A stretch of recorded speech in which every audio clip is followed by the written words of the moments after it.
Breast reconstruction pre-pec or under the pec. So let's talk about the differences. So a pre-pectoral breast reconstruction involves putting the reconstruction in front of the pectoralis major muscle. So if you're having a flap operation, such as a deep flap operation, that flap will be in front of your pec major muscle, and your pec major muscle does not need to be manipulated.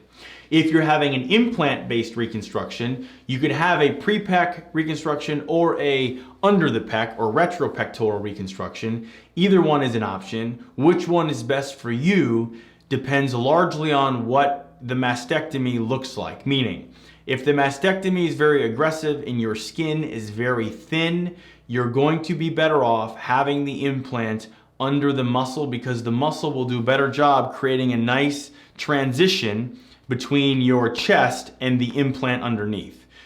If this area of the breast is very hollowed out and there's nothing left after the mastectomy, it's going to be a very sudden step off between nothing and implant if it is sitting in front of your muscle. So I tell patients I will make that call regarding pre-pec or retropectoral at the time of surgery based on how the mastectomy skin looks and what I think will look best in your body over the long term. If you have a strong opinion towards which one you prefer, I'm happy to do it either way, but we will talk about that during your consult.